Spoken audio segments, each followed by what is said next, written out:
Hey guys, this is Vinay and you're watching my show, Let's Talk. I've always brought to you guys with inspiring stories, guests coming on the show who are famous pan-India. Today is a very special episode for me. I have three young lads on the table here. We are doing a youth roundtable. Each of them come from different backgrounds. Each of them are doing different stuff. I thought why not put them all together and have a good cup of coffee and talk to them. And here it is. Punya Arora, Ritesh Goyal, and Sneha Chandrashekar. Welcome to Let's Talk. Thank you. Guys, young people trying to do something different. And I thought, why not talk to you guys? And I'm sure it's an inspiring story from each of you to the audience. Sneha, let me start with you. I've known you for some time. You've started this company called Black and White, which is into technical writing. So you're also doing a lot of other stuff along with that. What made you to actually choose entrepreneurship? So I think, as a child, it always fascinated me, the whole concept of trade, the whole concept of creating something, a product or a service that adds a lot of value, and you make it your profession. So obviously, I never thought that I would take it up so seriously. So But you finished your college and you immediately started entrepreneurship? yes, I finished college. I finished my BCom when I was 21, of course, and then I got into an investment banking job for 5 months. But of course, that was not something that I wanted to do. I realized it very earlier on, and that's when I took the plunge. And when you started off, how difficult was it?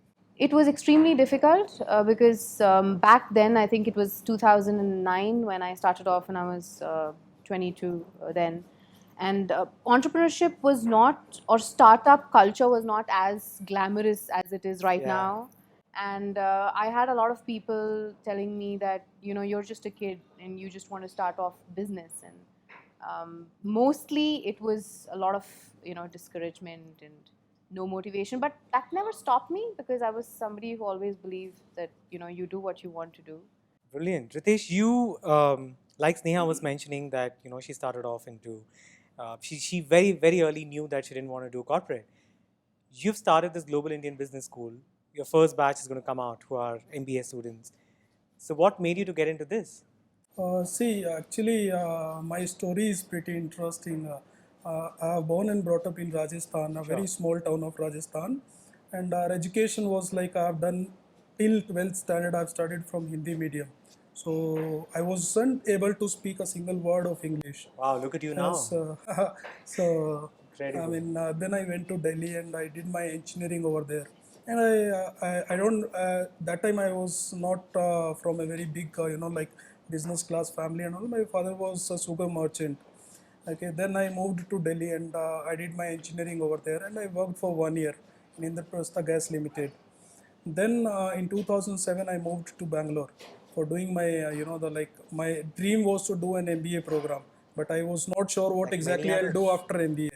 So 2007, I came to Bangalore, and that time, like I remember, the first time I was in a normal interview during my as a student. I was like that. I was shivering, and the entire night I was the words. So I am Ritesh Goyal. I did this. So 2009 I completed my MBA with like a very low grading C plus and all. Okay. Yeah. So 2009 I started working with Frankfurt Institute of Air Hostess Training. That was the biggest recession in the country. So I When believe, Lehman collapsed. yes. Yeah. So I believe, like when recession is there, when jobs are not available, or the situation is bad, you have more opportunities to grow. Absolutely. So 2009, I started working with Frankfurt Institute of Air Hostess Training with a salary of, I guess, 11,000. Then afterwards, 5 months I worked over there. I moved to a startup college called Excel Business Academy, and I worked there for 1 year. 1 year I got three promotions over there. 10 August 2011, I became a director marketing over there. And the most surprising thing is that day evening itself I put the resignation, and I started with a brand called Pathfinder. So it is, I think, now in India everybody knows about Pathfinder. What is Pathfinder? I have now 9 ventures. Okay. So Pathfinder So it all is. started that one day when you put your papers and started to Yes, start on yes. your own. I called my younger brother who was in Manali that time. So we both started with a brand called Pathfinder. So 2011 we started. So within 4 years we have 9 ventures now in Bangalore, Delhi, and Pune. We have Pathfind Radio Solution Business Academy. We are into event management. We have a education portal called That's your gyandanya.com. Global Indian Business School part. And recently we have started in 2015, we have started GIBS Business School. And the infrastructure, if you'll see, you will feel like, it is not a new business school. You will feel like some business school has started 10 years back. It is into 4.5 acres of area, one of the best, finest infrastructure in the country. It has all the basic amenities like swimming pool, villa style hostels, indoor games, outdoor Was that your games. intention? You wanted to give the best Uh, infrastructure for MBA students? Yes, actually, yes. When I was doing an MBA, we used to talk like this is required, that is required for an MBA graduate. See, the classroom teaching is one thing, Yeah. but apart from that, we need so many things to grow up. The with the confidence. Absolutely. So I feel like the dancing activities, the other stuff also is required for an MBA graduate. So it is a mixture of all. Like I'll say around 30% of an MBA education, Sure. and 70% of an events-oriented institution, Sure. where we talk about communication and placements. Absolutely. Because communication was the biggest hurdle for me. I know. Yeah, I mean, you've made your weakness as your strength now, and incredible. Coming to you, Punya. We've spoken a couple of months back, and I knew you as a photographer. And now today, when I meet, you're multitasking. You're probably one of the fewest people who've picked up underwater photography, and at the same time, you're a stand-up comedian. Tell us your journey. So the multitasking started since I was a kid. Okay. Yeah. So there was school, of course, but I was always in classes after that. So I've gone for piano class and pottery making classes and sketching, painting, chocolate making, candle making. So I've always been this kid who was kept busy, and because of many reasons, because of circumstances at home and things like that. But what that triggered off was that it turned me into this person that got creatively inspired by almost everything. And I'm always very excited to try new things. So that was mainly my thing. And any career option that I have now, I only call it a career option because, well, I'm doing this today, but you never know. Yeah. And so any career option that I have now is something that I found just by chance and fallen in love with it, absolutely. So what I did after my college was my BBM, because that was the normal thing in the family, ki BBM, MBA, and then you carry on with some work. So I did my BBM, and I genuinely did not enjoy it. I hated going to college. I liked my friends, but I didn't like what I was studying, and I was always interested in drawing or speaking and doing things like that. So after BBM, before doing my MBA, which I didn't do eventually. But you were clear by then. I was sort of clear, but I was still shocked. Okay, I have to do my MBA. It was a thing. So I said I want 1 year to do another course. And I did this PG diploma in professional photography from Light and Life Academy in Ooty. And that's when things sort of changed for me. That's when I realized that, hey, this can be a profession. I don't have to do an MBA and get a job and do this on the side as a hobby. This can be my work. And so I did that course, and I came back and I had the conversation where I said, look, I want to give this a shot. I don't want to do my MBA right now. If it doesn't work out, fine, I'll do it. And I'm very lucky. I have a single parent, my mom, and I'm very lucky that she's been very supportive throughout. And she was one of the first people to say, yeah, I never forced you to do an MBA. Please go ahead and give this a shot. And so I did that, and photography took me, photography is a crazy field where I discovered there is no end. So, it started with still photographs of places, and that turned into portraits and studio portraits and fashion and spaces and food, and eventually video and filming. And I was like, what more is there? What more is there? And then I discovered underwater photography. Was there a lot of And, people when you actually learned that? No, there aren't. Even now, there aren't that many people doing it. And if I'm not mistaken, I'm one of the only women or girls in India that is doing that. So if I'm Nice. not mistaken, that's the case. And even underwater was by chance. Luckily, I wasn't scared of water, but I didn't know any swimming when I first did it. So I was just standing in the pool and holding on to the edge and sort of going down with the camera and staying down. That was my first shoot. And I loved how the pictures came out, and I said, no, this has This to is be gonna done. be a Learned USP. swimming, did my diving course, and got fully into underwater photography. Great. And so I really enjoy that. And of course, I'm the type of person who wanted to be too busy all the time. So I said, what do I do with my evenings when I'm not editing pictures? And I said, okay, let's try an open mic. So I'd seen people go perform, go up and, say something. And it was an open mic night. You can do, you can say whatever and it's okay to do badly. So I said, okay, let's give it a shot. So I went up, said a few things, made a couple of people laugh. And I said, hey, this is fun. But you didn't know that it was there in you before. No idea. I knew I had the gift of gab because I've always been on debate teams and things like that, but never comedy. It's a different ball game altogether. It is. And normally when I found people laughing around me, I thought they were laughing at me. So, but this was a nice way to find out that, hey, I can make people laugh, with my words as well. And so that one open mic just sort of triggered things off to going again and again, to getting spots on shows and to then going on to doing shows. And this progress has been in the past like 6-7 months. So this is sort of taken off as well. So now I just juggle between both. My main thing is juggling my careers. So that's what I do. Looking at young people like you who kind of say that education is extremely important, but at the same time, it's good to identify what you're good at and what you're not.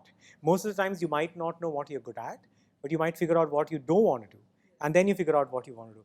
Sneha, along your entrepreneurial journey, recently you also enrolled yourself for one of the goals that UN World Merit does, Absolutely. which is goal number 5, Yeah. women empowerment Yes. or gender equality. Yes. What made you to do that? So I think again I was never completely into social entrepreneurship before than this, but there was that side of me that always wanted to work towards specifically towards empowering women, probably because of my own experience as a young kid when I lost my dad when I was 11, and I've seen my mother through the journey when she was bringing us up. You guys can relate so much with each other. So I think, looking at that, and there's a lot of taboo around here, especially in our country, when it comes to talking about empowerment. It's a very multi-layered topic, and there are so many issues around it. We need to. Then that's the time when I felt that it's good that if there's any outlet or avenue that I could lever to speak about it. And since I have a comfortable position as an entrepreneur with my 2 other brands, I think this was the time I thought that I should be doing something about it. And luckily I did come across an organization called World Merit, which is based out of the UK, and they have their presence in 180 countries. So that's when I got associated with them, who were officially partnered with the United Nations. And you started off now officially as India representative for goal number 5. For goal number 5, and I'm running a campaign called as We Rise for Her, which talks about We Rise for Her. So brilliant. We'll get to that more. Yes. Ritesh, is it possible to be good at a lot of things? You were telling me that you have 9 ventures, and each of them are very, very different. Most of the times, what happens is young people like us, we want to do a lot of things. Of course, all of us have aspirations to do that. But how focused are you, and what are your goals for each of them? See, starting something, the 9 ventures in 4 years doesn't mean that we cannot focus on the things. Sure, absolutely. Yeah. But what it takes for you to multitask and focus? Multitask, see, all the ventures are related to each other. Okay. See, what we do is if we have an institution, so in institution we need a company because we are giving a contract for digital marketing. So what I believe is, why to give a contract? Why don't we start inside only? Sure. So we have started one company in that. So another part is like Pathfinder. What we do is for students we are conducting corporate training. So we thought we will give it to our student as well as the corporate people. We have started one more company. It all flows very well with each other. That is what helps each other. Helps each other. But at the end of the day, the bigger identity for you? Bigger identity for you, for us, is like the Pathfinder group of companies. Okay. And all the ventures comes under that only. And we have a Goyal Educational Trust, so all the institutions comes under that. I think you are not aware, we are the part, I'm one of the owner of Adarsh Group of Institution. Sure. It's a Jain institution in Chandrashekar. Yeah. We have around 3,000 plus students studying over there.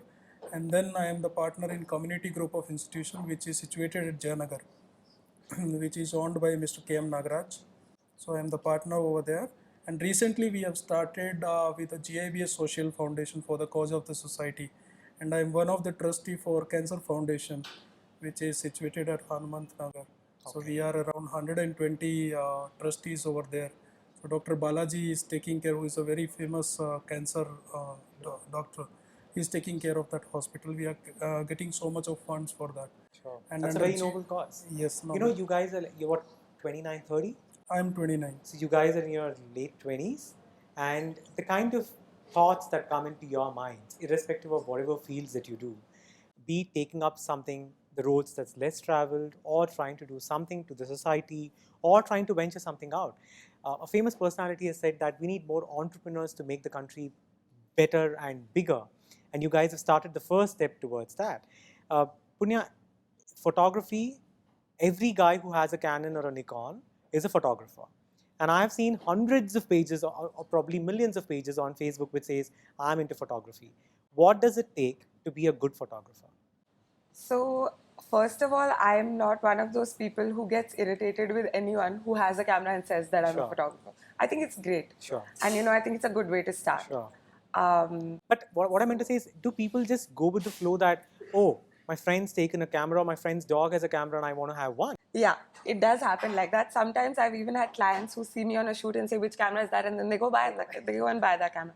What is also happening now is Instagram has taken over, a lot of things. So a lot of people, even with phones, their iPhones, and iPhone cameras are great, and even your Samsung cameras. And I think I saw someone with another phone that had some 21 megapixel camera yesterday. So even people with phone cameras are, and they take great photos. They're traveling, they're taking nice photos, they're putting them up. So all that is great and understandable that a lot of people can take good photos. But where I think the difference comes between a good photo and a great photo, one that stands out Sure. completely, one that I would say is at a slightly more professional level, rather than just a hobby or fun level, one that is at a professional level, is a deeper understanding of light, is a deeper understanding, like say for example, if you're taking pictures of people, a deeper understanding of how that face is to be lit, things like that. Not just, oh yahan achhi light hai, so I'm going to take this photo here because it looks nice here. Not just things like that, but what would suit this person, what would suit this environment, what would suit this location, what props can I add to enhance this for the photo, for the magazine, for the brochure, things like that, which is taking it a couple of steps further, which I think brings out that, okay, this is a professional photograph. So at the end of the day, yes, a lot of people with great cameras and great phone cameras can take good photos. But at the end of the day, if you give the same location or the same person or the same item of clothing to a professional photographer and say, I want this shot professionally for a magazine, it'll come out very different. There will be a marked difference because... But the thing is, in terms of being a good photographer, there needs to be some drive within you to say that, you know what, this is my passion and I want to be a good photographer. Taking good photographs, a professional photograph versus being a really die-hard passionate photographer is very different. How much are you passionate about photography? I am, as a person, I'm very passionate about anything I do. Sure. And if I'm not passionate about it, I won't do it. It's as simple as that. So like I said, as a kid, I've done many things. But there are a lot of those things that I don't do now. Like I don't make candles now, or I don't make chocolates now, because I can if you ask me to, but I don't feel so strongly about it. I don't feel like giving up days of sleep to make candles. I don't feel like skipping 3 meals to take a photograph. You can do that for photography. But I can do that for photography, no doubt. When I shoot underwater, I get into the water at 6 in the morning, and sort of make sure that everything is set up and ready. And I shoot my models in batches so that they don't get cold and tired. But I stay in the water throughout. And I only get out for half an hour to have lunch, because if I don't eat, then I get too cold and I start shivering. Yeah. So that's the only time I get out. But otherwise, I'm in the water from like 6 in the morning to about 7:30 in the evening continuously. And I have no issues doing it. And I can do it, just effortlessly. Brilliant. So it is the passion that drives me. It can be nothing else. Sure. So, yeah. Sneha, we're talking about passion. What are you most passionate about in terms of this new venture you've taken up? In terms of The We Rise for Her? We Rise for Her? I think I would certainly agree with what Punya just said. I relate to the whole thing of, if I'm not passionate about something, then I would not do it. I think most visionaries, most serious people could relate to that aspect. And like I said, I took up this, I'm running this campaign only because I believe that, I want to do something about it. And yes, so if you ask me, I'm pretty passionate about it. And I think this is a perfect platform because it's officially associated with the United Nations. and they are very serious about the global goals that they have announced. And the next 30 years are going to be, the entire, all the nations, about 180 nations are going to be working towards it. So We Rise for Her, right now it's just recently launched. So what we're trying to do is, like I said, it's very multidimensional. We're just trying to understand what women empowerment means to all of us, to all the commoners, right, across cities, across towns, across people in the rural. Because if you talk about statistics, or if you talk about any issues, I think in the urban it's more of women need to be empowered from within, because we do have all the outlets to, or we do have all the liberty, or everything around us to kind of study. There's this, right to education, and there's opportunities for good career. Everything is there, but then still, I think a lot of women, even over here, let's take the aspect of emotional and psychological empowerment. I'm sure That's many lacking. of us, it's lacking. How many of us are just could go out and say that I was probably depressed at one point in time and this is how I came out of it? There are no outlets for that, and you succumb under pressure, and Yeah. these things are not spoken about because it's considered as taboo. And also, in terms of and I think a woman is a very, I'm not talking about overpowering the men folk, but then generally we are the natural caregivers, and we're the ones who actually hold people, right from, take your own families, right? It's more about equality. Absolutely, It's very. absolutely. Ashwini Nachappa was on the show. She was talking about women empowerment, and I was asking her, what does it mean to you in terms of women empowerment? Because so much has been spoken and said about it. She told when she started off in the 1980s, when she was playing for the Nationals, she used to sit near the toilets of the train and travel to across states, and she could feel extremely safe. And now today, sending her daughter, she would want to go along with her because she feels a little unsafe. And she told women empowerment is something that women needs to do from within. Absolutely. And nobody should come and tell you, come on, this is your empowerment and you have it. Yes. You guys are empowered. You guys, there is a piece of cake and no one's stopping you from taking it. It's about you being emotionally, as you said, physically, psychologically strong and going up and taking. And Raghu Dikshit was on the show and he was telling about a song. There was a song that he's written where he says, just give me slippers and I'll find my way.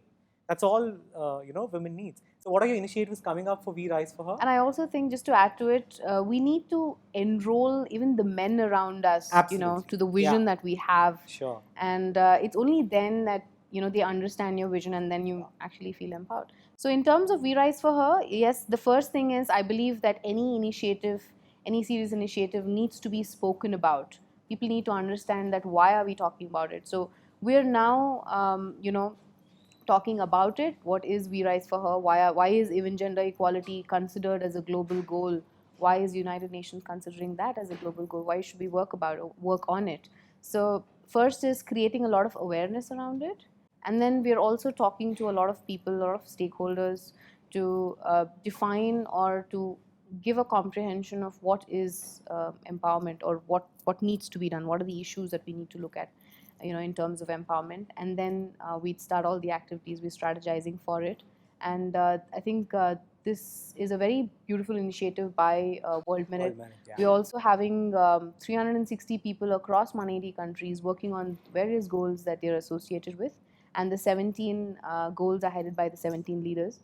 So that's one of the goals is what I'm heading, and this is going to be, so basically We Rise for Her is going to be more of a planning, right? It's going to be a plan that we would submit to the United Nations a year from now, on the from the August 27th, when we would be in the United Nations, to talk about what have we researched in and around our communities across this goal, And what does and it this need? is, yeah, and what do we need, and what are we going to do about it for the next so many years. Wow. So the one Huge year is going to, responsibility. sorry, Huge responsibility. absolutely. And so the 1 year is going to be more of understanding various communities, understanding various folks, and then trying to strategize a plan around it. And yes, I think Brilliant.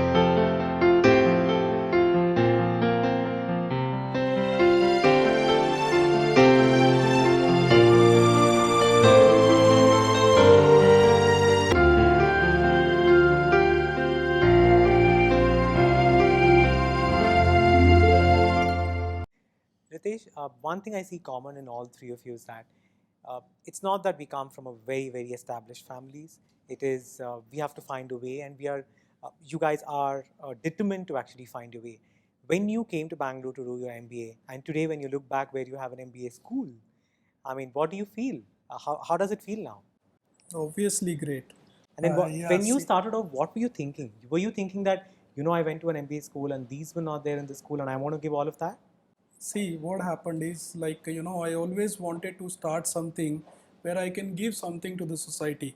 See, I mean, I don't know if you will research about my school, my, the institution which has come up now, the fee structure what we have kept, the facilities what we are giving, if you will compare it with any XYZ business school in the country, it is very, very reasonable where we want, see, we don't want to become IIMs. Any institution will say, what is your final goal? They'll say, I want to become IIM. I want to become ISB Hyderabad. No, I don't want to become. What do you want to be? I want to be what we are right now. You know why? The main important reason for that is the IIMs are taking the cream students who are already getting 100%. What is there to make them cream? Nothing. There is no challenge for them. See, encashing 1 crore rupees package, 2 crores in a year, that is not at all a tough task for them, because for Success companies, measured is very different. yes. So what we want is just to get an average student, below average students, and make them an actual MBAs, so that they can go to the society. Frankly speaking, if I can do it, anybody can do it in this world. Because we used to get, we call it as chatai to our school. We used to put it on the floor. In today's scenario, I'm not talking in 1980s and all. Exactly. And I used to sit there. My brothers used to sit there, and we were like, we are three brothers. So one has some polio in the leg. That time I used to wear specs, and my younger brother was little bit, cracked. So my elders and all, my Bade Papa and all used to say to my father, what will you do? You have one blind son, you have one, the son who doesn't have a leg, and one son is cracked from the mind. They can't do. See, I don't know, I'm not sure, but I put it for a survey. So most probably, as per the, the survey is going on from last 6 months. So most probably I'll be the youngest chairman of the country in any business school, or else the self-made youngest chairman of the country. And my two brothers are the managing directors. So what I believe is you should have passion to achieve. Absolutely. You can. Wonderful. That is what is my aim for my business school. And I really like the way you said that, getting an below average and an average student and setting them up for success in the corporate. That's a brilliant and a noble thought. Good luck for that. Thank you so much. Punya, if I may so, you were brought up in a single parent family, and I'm sure it had its own challenges. And I've seen a couple of posts of yours, and you're quite ballsy and you're quite vocal about your opinions. So, if you have to sum it up and say, what did you lose then, or what did it help you, what would you say? What did I lose as in? When you're growing up, because you didn't have a dad, so did you ever feel as to probably it would have been any better, or you're like, So here's my take on it. sure. And this is purely my take, and other people might feel differently. But I feel as a kid, whatever you're given, you don't know any different. So whatever you're given, you accept that as your normal. So my mom was a single parent from the beginning. What happened is that she's a divorcee. And the person that she was married to wanted a son. And clearly, so he refused to look at me in the hospital. And I was not told this when I was very young. My mom didn't want to give me any sort of bad impression of anything. We used to live with my mom's family at the time. So her dad, that is my grandfather, was like my dad. And I never saw any difference then, except that I also have a step grandmother, and who was, you know how Cinderella stepmothers are, exactly like that. So, growing up, I thought that was normal. And anytime that, if my step grandmother hit me or beat me, and she was like that, and everyone was at work and I was at home. So anytime something like that happened at home, I thought it was completely normal. I never even said anything about it for the longest time. And it was one day that I was kind of bruised or something like that, and my mom, sort of Notice that. noticed, and she asked me, and I was like, and I was very casual about it, is what she told me. She said, "You were so casual," and you said, "Yeah, she hit me." Like it made no difference. And my mom was taken aback, and course. she's like, "Excuse me," and I said, "Yeah, what do you mean?" And I was like, "What? It's She every hits me day." every day. Wow. And that's when things sort of opened up at home, and she was like, "What is happening?" And things sort of changed from there, and we eventually moved out. And me and my mom started living separately. And when we moved out, things got harder because we weren't allowed to take anything from home. They said, okay. And my granddad wasn't in town. So if he was, maybe things would be different. But he wasn't around. And so when we were leaving, they said, no, you can't take anything from home. So we left without any furniture, anything, any money whatsoever. My mom had her small business, and that was it. And we just left with some clothes, and we rebuilt our lives from scratch. And even then, we went through some struggles together, and Sure. we had hard times. I remember when we bought our first mattress, because we used to sleep on a bed sheet. And I had started making chocolates then and selling them. And my mom had her little business and a catering thing. And we bought mattresses. And we were ecstatic. joyful. We were just ecstatic. We celebrated those mattresses. And we bought a TV on sale, a second-hand TV. And we celebrated that TV. I mean, everything that we got, we treated it as an achievement. And we had a blast with it. And so what I felt I lost was nothing. Absolutely nothing. What I felt I gained was more than I could have even asked for. And honestly, having one parent doesn't mean that you're missing out on Especially anything. when the person Especially when did- it's like this. when it's like this. I don't know what it's like to lose a parent, so that's not something that I would know about. But to grow up with just one, you're sort It's of normal. used to it, and that's normal to you. So, Sure. in fact, sometimes when I saw people with two parents, I'd be like, but what is, why? So, I never felt like I lost out on anything. And one more reason for that is I have a very loving and very supportive mom. She has been very encouraging of anything and everything, and very supportive, very understanding, very there, And she's someone I can go and say anything to, absolutely anything. And that's only because she's created that sort of atmosphere and that bond at home that, yeah, come to me with anything, no problem. But, don't go and mess things up outside. Just come to me with anything, no problem whatsoever. And I've always done that. So maybe that's why I never felt like I was losing out on anything. But when you grew up and when you got to know about why your dad left you, did it take a negative toll on you? It, Do you I, hate men now? No, I don't hate men. I'm very, pro men and pro women. You understand pro it's everything. one person. Yes, but I don't hate men or anything like that. I know that is the notion that people think that you'd grow up with. I don't hate men at all. But when I found out, what it did to me, I think was something very positive, because I'm in two fields that are male dominated. Stand-up True, comedy true, and true. underwater photography, or photography even. And I think what it did to me, maybe subconsciously, I've started accepting it now. I hadn't vocally accepted it ever before this. But what it did to me was, I said, what a guy can do, I can do. His loss. What a man can do, I can do. And so I think that's what it did to me. And that's why my posts are ballsy, and I'm doing stand-up comedy and photography, and it's not for any. I mean, of course, I love doing what I do, but I think subconsciously that is one thing Inside that did you. happen to me. That hey, if a man can do it, I can do it. What is the difference? So, and it's many things. You can see it in everything. I drive a very, very big car. Sure. I drive a Bolero, and I used to have a Bolero, now I have a Duster, and it's not about show off or whatever. I've earned it. I've bought my own everything, but I've always been this very That's something in you boyish that's sort of. yeah. That's something, and I think it was very subconscious till I recently started accepting that. Hey, you know what? I think that's what this is. So See, Sneha, we talk about women empowerment, and it's about empowering yourself to do whatever you want. I want to ask you this. So of course, you're a multitasker. Apart from doing your black and white company and World Merit, we also started another interesting initiative, which is, are you a foodie by nature? Not really, but then yes, I do. What made you to start? Sneha has started this, she's about to start or launch Yeah, we're an launching. online portal for featuring the best of the food in Bangalore. Yeah, And not chefs just actually. a Zomato kind. Yes. But tell us more about it. So it's called as the Chef Post, and so we've been in the content industry, right, since 6 years. Yeah. Churning out the best of content in terms of technical and a lot of creative documentation, write-ups and optimizing it. And like all of us understand how important is your digital spaces these days.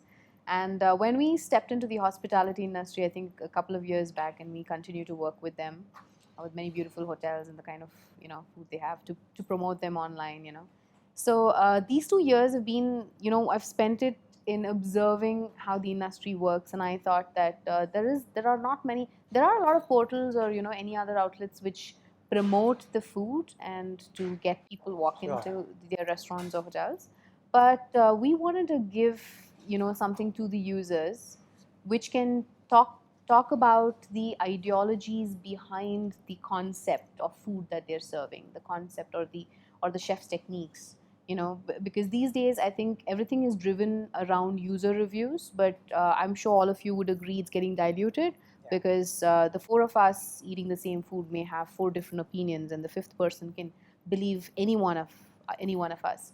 But again, coming back, the one person that they might believe might actually not be true, right? Yeah. So we are taking this initiative to come up with a portal called as the Chef Post, and we've received some brilliant responses to it. We're actually curating a lot of content and videos and good photography of the chefs and the food. And you're targeting what kind of restaurants in Bangalore? This is it's a very niche area. It's just targeted for the star hotels as of now. Sure. Yeah. Yeah, it's the most underplayed area, I guess. because Yes. Bangalore yes. has a lot of good restaurants. lot of which good is- restaurants, and then during this journey I just learned that when we spoke to a few chefs, we got to know that it's so beautiful that they take their job so seriously. They even the ingredients, what they actually source for their food, or even the way they plate it is Yeah, it's all an art. absolutely, and a lot of people don't know that. So I think we should go to hotels and restaurants knowing these things rather than knowing what somebody else likes. Absolutely. Yeah. So this is an effort, and I'm sure we're getting very good responses. We should be out launching it in the next week. Oh, all best for that. Ritesh, what next? In 2016, how does it look for you? 2016, I hope it will be great because 2015 I have taken it as a setting up year. Sure. In terms of personal life, I got married in 2015. Congratulations. Thank you. My brother got married in 2015. The blind and all the people with the disabilities, so-called, who made fun of you, you guys are perfect now. Yes, and in 2015 we started with GIBS. 2015 we started with two more ventures called GIBS Social Foundation, where we are working for the cause of the society. We don't have any particular cause. We are working in such a way where we are making volunteers. They'll go to across the Karnataka at this point of time, and we'll only talk about CSR. They will aware people that you should go for CSR. So we don't have any particular topic over there, just to aware the people that they should be in any more, of the activities. more awareness program. Program. And then we have started with Global Business Forum. So 2016 we are doing it on a full, to the Global Business Forum is a forum where we are adding on all the small, the startup companies or the medium scale companies, where they will be the part of this forum. And this is again connected to our institution, where we are getting benefited at the same time they'll be having a networking. For us, placements will become little easy because we will be having around 500 businessmen who are coming to our campus. Sure. Now, both of you, I just want to bring this point here that when you talk about giving it to the society or doing CSR initiatives or doing V-Rise for her, people seeing this I really want to make a point here that it's not that these guys are from an extremely wealthy family. It's not that they're loaded and, oh, by the way, they have money and they can do anything. It doesn't need that financial background or stuff to actually do something. I would like to put a point. See, when you are financially sound, I feel like it is little tough for you to do to achieve the things. I don't know. My mind is always like that. I always think what others don't think. They want to become IIM. They want that my father should invest 1 crore. See, I'll tell you one thing. As you asked her about, did you lose anything? See what happens. She didn't lose. The reason is she was not having anything to lose at that point of time. Absolutely. See, what happens is when we start business with zero investment, we don't have Correct. anything to lose. So risk factor, there is a main thing in business to take risk that automatically will come inside. High risk, high return. Yeah. But then, it's a noble thought. Most of us, what we do is we start acquiring. I have a house. I want to do another site. I want to have this. I want to bank balance gets zeros added to it. We'll never think about stopping back and say, what can this is enough for me, and what can I do in return to the society? And that's a noble thought. And I think unless and until, we don't take that initiative, and we don't have the rights to say that, our world leaders are not doing this, how much of time are we wasting on saying that, this person is not doing this for us? But why can't we do things in our own small ways? And we don't have to wait for 50, 60 years to earn a lot of money and, huge bank balance, and then you donate things. But I think all of us in our own ways, we can, And it doesn't make matter lives how much. better. It is about the deed that you do. Very It doesn't matter true, the value. very it's true. there. Punya, what does 2016 look for you? How does So it's exactly like he said, that 2015 was like setting up the base. So in a lot of ways, that's what 2015 was for me. I know with photography, I'm already set, and I'm planning to take underwater forward into underwater filming. So with that, there is that, and I'm planning to get a lot more into cinematography and video. But in terms of comedy, 2015 for me was setting up base, and I absolutely love it and cannot imagine not doing it. So in 2016, I'm planning to take it forward in more ways than one. Hopefully have something online as well, and All see best maybe for that. another venture that I am planning on. If it works out next year, that would be great. I've already started the groundwork for it. So I'm planning to start a cafe of sorts next year. So that is another plan that's just sort of starting to take off. Brilliant. Sneha, 2016 for you. I think 2016 is big year. one of the years that I'm really, really waiting for.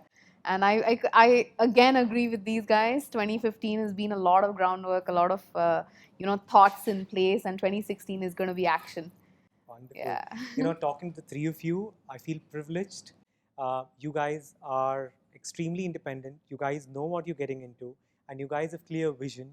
And 2015, all the hard work that you guys have put into, I only wish 2016 would be great year for all of you. And I hope we all get together after your ventures have gone up and we talk about it again in 2016. All best, guys. Sneha, Ritesh, Punya, thank you. Thank you. Thank you so Vinay. much. Thank you. Guys, amazing show. 3 young, budding entrepreneurs on the table, lots to learn.